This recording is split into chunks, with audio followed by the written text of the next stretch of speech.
हे मामूली सा साधु, तुम मुझसे जुबान लड़ा रहे हो। मैं तुम्हें अभी सबक सिखाता हूँ। तुम्हारे जैसे साधुओं को मेरी शक्ति का एहसास नहीं है। अब मैं तुम्हें सजा दूंगा। राजा गुस्से में आकर साधु महात्मा को अपने तलवार से बहुत बेरहमी से मार देता है। राजा, तुम्हारा अहंकार तुम्हें अंधा कर रहा है। मैं तुम्हें श्राप देता हूँ कि तुम अपनी शक्ति के अभिमान के कारण सब कुछ खो दोगे। तुम्हारा राज्य छिन जाएगा और तुम एक कुत्ता बनकर इधर उधर भटकते रहोगे और तुम्हारे राज्य के लोग तुम पर थूकेंगे। साधु महाराज तड़पते तड़पते मर जाते हैं। लेकिन अगली रात में अजीब घटनाएं घटने लग जाती हैं। राजा 12 बजते ही एक कुत्ता में परिवर्तित हो जाता है। राजा वीर सिंह अपने सिंहासन पर बैठा था। चारों तरफ राजा के दरबारियों और सैनिकों का जमावड़ा लगा था। राजा का चेहरा गर्व और अहंकार से भरा हुआ था। इस राज्य में मेरी शक्ति के आगे कोई नहीं टिक सकता। मैंने युद्धों में जीत हासिल की है। दुश्मन मेरे नाम से कांपते हैं। मेरा आदेश ही कानून है। महाराज, आपकी विजय और शक्ति पर हमें गर्व है, लेकिन शक्ति का सदुपयोग आवश्यक नहीं है। राज्य के लोगों के कल्याण के लिए हमें दया और न्याय का पालन करना चाहिए। मंत्री, यह बातें उन कमजोर राजाओं के लिए होती हैं जो अपनी शक्ति नहीं दिखा पाते। मेरी शक्ति ही मेरा न्याय है। जो मेरे सामने आएगा वह मेरे आदेश का पालन करेगा या उसे दंड मिलेगा। महाराज, शक्ति का गर्व विनाश का कारण बन सकता है। हमें यह नहीं भूलना चाहिए कि प्रजा का विश्वास और प्रेम ही सच्ची शक्ति है। मेरी सेना और मेरे विजय ही मेरी सच्ची शक्ति है। यदि कोई मेरी सत्ता को चुनौती देता है तो उसे मेरे क्रोध का सामना करना होगा। राजा वीर सिंह अपने राज्य का भ्रमण करने राज्य में जाते हैं। रास्ते में वह गरीब किसानों और व्यापारियों को देखते हैं।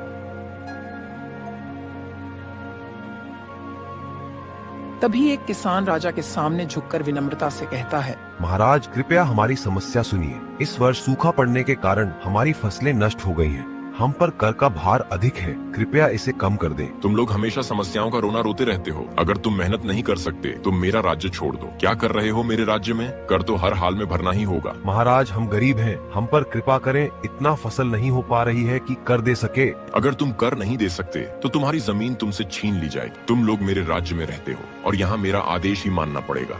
सभी गांव के लोग डर जाते हैं और राजा के सामने से हट जाते हैं।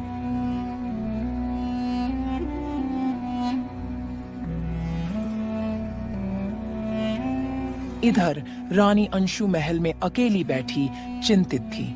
तभी राजा वीर सिंह कक्ष में प्रवेश करते हैं।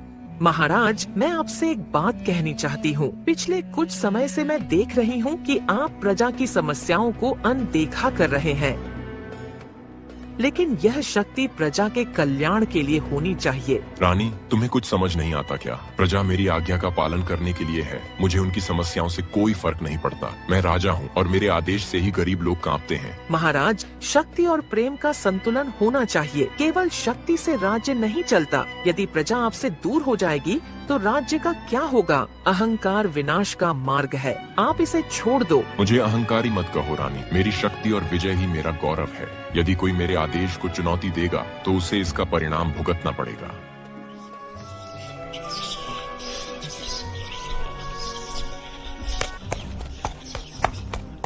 राजा वीर सिंह जंगल के रास्ते से गुजर रहे थे कि अचानक रास्ते में उन्हें एक साधु दिखाई देते हैं जो ध्यान में लीन थे।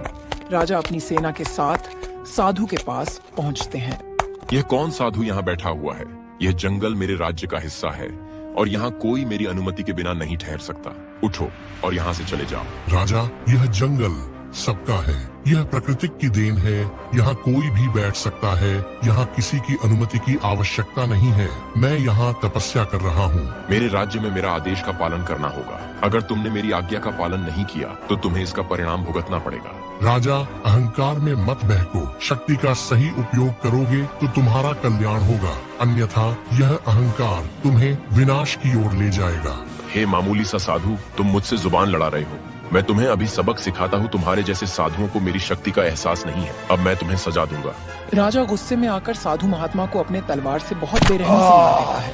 राजा, तुम्हारा अहंकार तुम्हें अंधा कर रहा है। मैं तुम्हें श्राप देता हूँ कि तुम अपनी शक्ति के अभिमान के कारण सब कुछ खो दोगे। तुम्हारा राज्य छिन जाएगा और तुम एक कुत्ता बनकर इधर उधर भटकते रहोगे और तुम्हारे राज्य के लोग तुम पर थूकेंगे।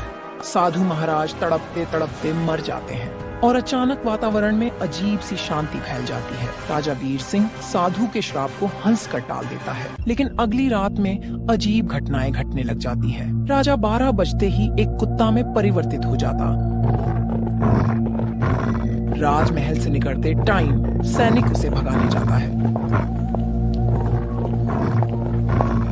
तभी राजा के भेष में कुत्ता सैनिक पर हमला कर देता है और सैनिक को मार देता है और गांव की ओर चला जाता है।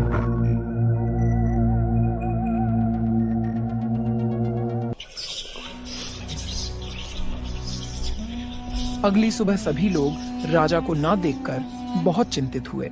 यह कैसे हो सकता है? मैं इतना शक्तिशाली राजा था। मेरे राज्य का क्या होगा? मेरी प्रजा मुझसे दूर हो गई, मेरी सेना कमजोर हो रही होगी और मैं एक कुत्ता बन गया हूँ। यह बात किसी को नहीं मालूम होगी।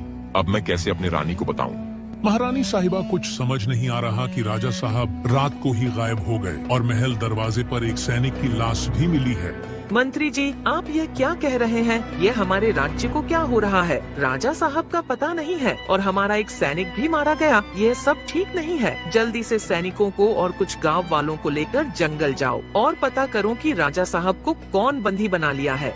फिर मंत्री कुछ सैनिक और गांव वालों को लेकर राज्य में राजा के खोज में निकल पड़ते हैं।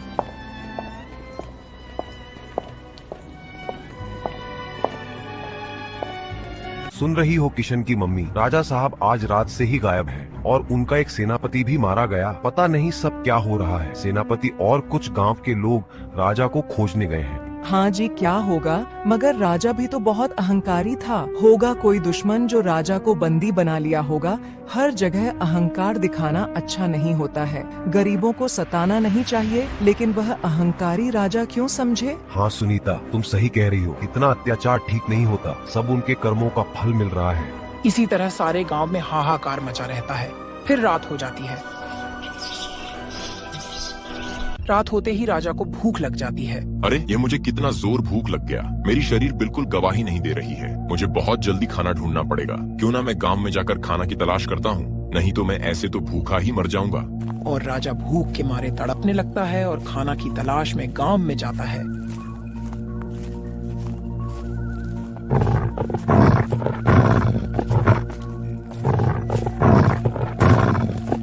गांव में जाकर खाना मांगने के लिए भौंकने लगता है।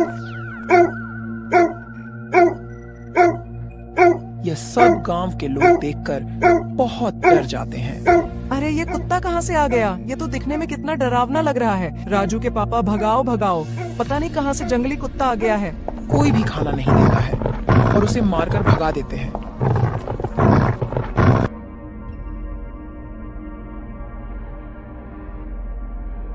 और कुत्ता भाग जाता है। फिर आधी रात को भूख से तड़पने लगता है।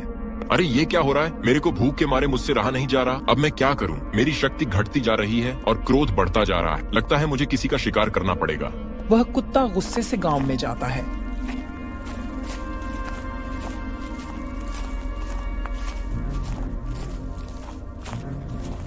और एक आदमी को उठाकर जंगल ले जाता है।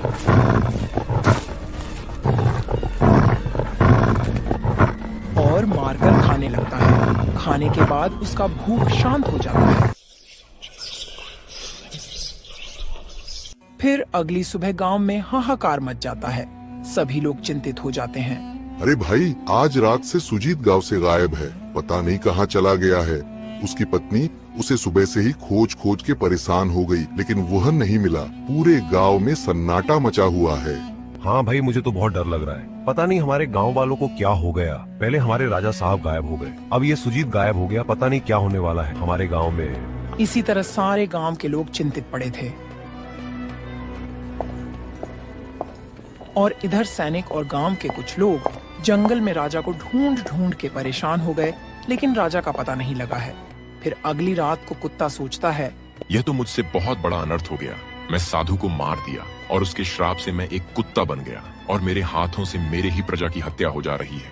मैं अपने आप को काबू में नहीं कर पा रहा हूँ। लगता है मुझे रानी साहिबा से यह सब बात बतानी पड़ेगी, नहीं तो मुझे जिंदगी भर इसी तरह रहना पड़ेगा और मेरे हाथों मेरे ही राज्य का खात्मा हो जाएगा। राजा यह सब सोचकर राजमहल की ओर जाता है। रानी के पास जाते ही रानी कुत्ते को देखकर बहुत डर जाती है सेनापति जल्दी आओ, मेरे कमरे में जंगली कुत्ता आ गया है। आप लोग गेट पर क्या करते हो? कुत्ता अंदर आ गया है, जल्दी यहाँ से भगाओ। कुत्ता रानी को बहुत समझाने की कोशिश करता है, लेकिन रानी उसकी एक न सुनती है और सेनापति उसे भगा देते हैं। कुत्ता गुस्से से गांव की तरफ जाता है और एक बच्चे को पकड़कर ले जाने लगता है और मार कर खाने लगता है। देखो, गांव के लोग, हमारे गांव में ऐसी घटनाएं रोज होने लगी हैं। रोज कोई ना कोई गायब होता जा रहा है। लगता है इसका कुछ उपाय करना पड़ेगा, नहीं तो सारे गांव के लोग एक दिन खत्म हो जाएंगे। हाँ भाई, लगता है राजमहल जाना पड़ेगा और महारानी को सब बात बतानी पड़ेगी। सभी गांव के लोग राजमहल जाते हैं।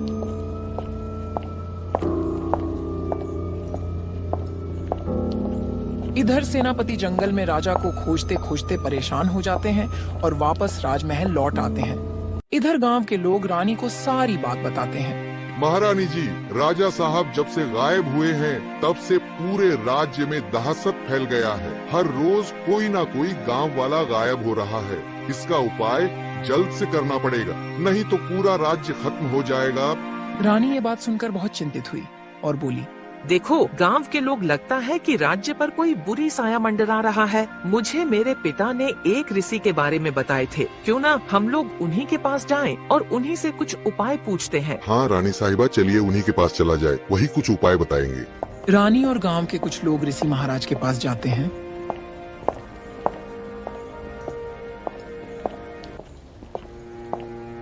प्रणाम ऋषि महाराज, हम लोग बहुत मुसीबत में हैं। कृपया हमारा भला करें। पूरे राज्य के लोग बहुत परेशान हैं। क्या बात है पुत्री, पूरी बात बताओ। महाराज, मैं प्रतापगढ़ की रानी हूँ। कुछ दिन पहले हमारे स्वामी लापता हो गए और उनका अभी तक पता नहीं चल पाया और कुछ दिन से कई गांव के लोग गायब हो चुके हैं। कृपया हमारा भला करें। ऋषि महाराज अपने दिव्य शक्ति से देखते हैं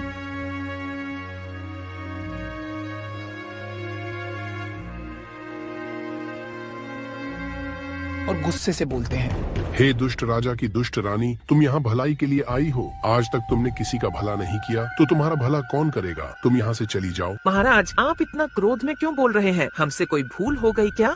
तुम भूल की बात कर रही हो। तुम्हारे स्वामी ने पाप किया है। पाप? कैसा पाप महाराज, कृपया विस्तार से बताएं। तुम्हारे स्वामी ने एक तपस्या कर रहे साधु को अपने अहंकार की वजह से अपने तलवार से मार दिया और वही साधु उसे कुत्ते का श्राप दे दिए हैं और वही कुत्ता सारे गांव वालों को उठाकर जंगल ले जा रहा है और मार कर खा जा रहा है। ये बात सुनकर सभी लोग चौंक जाते हैं और रानी बहुत दुखी होती है।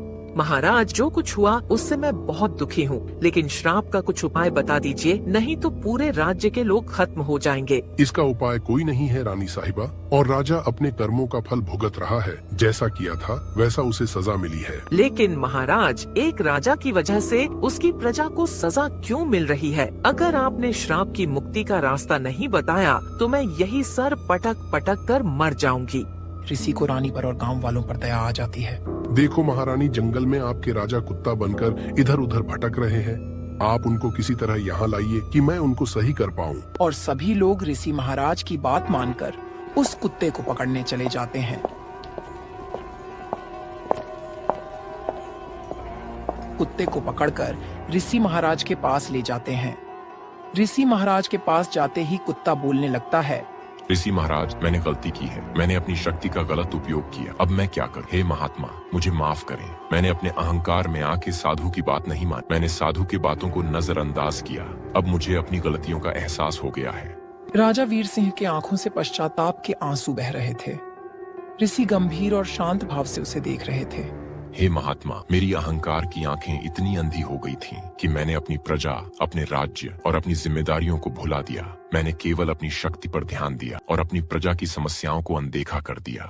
मैंने साधु का अपमान किया और अब मुझे उसकी सजा मिल रही है। राजा, जब मनुष्य अपनी शक्ति और अधिकार का दुरुपयोग करता है और अहंकार में बहकता है तो उसे उसके कर्मों का फल अवश्य मिलता है। तुमने अपनी शक्ति का गलत उपयोग किया और दयालुता और विनम्रता का मार्ग त्याग दिया। यही कारण है कि आज तुम इस दुर्दशा में हो। लेकिन हर गलती का प्रायश्चित होता है और हर अपराध का पश्चाताप संभव है, बशर्ते मनुष्य सच्चे हृदय से अपनी गलतियों को स्वीकार करे। महात्मा, कृपया मुझे क्षमा करें। मैं अपनी गलतियों का प्रायश्चित करना चाहता हूँ। मेरी सेना मुझसे दूर हो गई है और मेरी प्रजा अब मुझसे नफरत करती है। मुझे अब एहसास हो गया है कि सच्ची शक्ति का अर्थ प्रजा की सेवा और न्याय है। मैंने इसे समझने में बहुत देर कर दी, लेकिन मैं फिर से सुधारने का प्रयास करूंगा।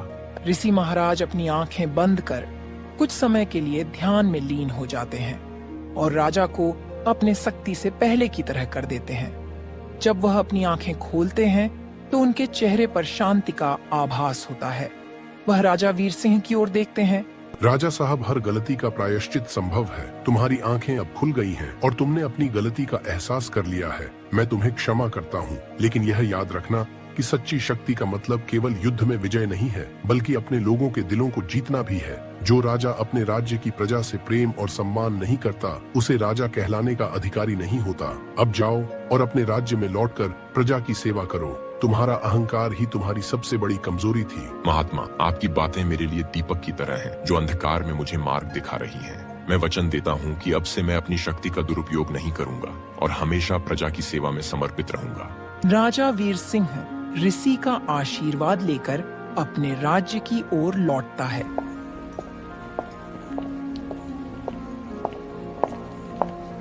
जब वह महल में प्रवेश करता है तो देखता है कि महल के द्वार पर बहुत सारे लोग एकत्र हुए थे। वे लोग राजा के खिलाफ विद्रोह की तैयारी कर रहे थे। मेरे प्रिय राज्यवासियों, मैं जानता हूँ कि मैंने आप लोगों के साथ अन्याय किया है। मैंने आपके दुखों को नजरअंदाज किया और अपने अहंकार में बह गया, लेकिन अब मैं आपसे विनम्रता से क्षमा मांगता हूँ। मैं अपने द्वारा की गई गलतियों का प्रायश्चित करना चाहता हूँ। लोग राजा के इस व्यवहार से चौंक जाते हैं। मैंने अपनी शक्ति और सामर्थ्य का दुरुपयोग किया और अब मुझे अपनी गलतियों का एहसास हो गया है। मैं आप सभी से माफी मांगता हूँ और यह वादा करता हूँ कि अब से राज्य की हर नीति और हर निर्णय आपकी भलाई के लिए होगा। लोगों की भीड़ धीरे धीरे शांत हो जाती है। कुछ लोग जो राजा से बहुत नाराज थे, वे भी राजा के इस रूप को देखकर प्रभावित होते हैं। एक बुजुर्ग व्यक्ति आगे आकर राजा से कहता है, महाराज, हम आपके इस परिवर्तन को देखकर प्रसन्न हैं। हम आपके आदेशों का पालन करेंगे, लेकिन हमें यह विश्वास दिलाएं कि अब आप हमारी समस्याओं को सुनेंगे और उन्हें सुलझाएंगे। मैं वादा करता हूँ कि अब मैं आप सभी का सच्चा सेवक बनकर रहूंगा। आप लोगों की खुशी और सुरक्षा ही मेरी प्राथमिकता होगी। राजा को ऐसे देख राज्य के लोग बहुत खुश हुए और सभी राज्यवासी खुशी खुशी अपना जीवन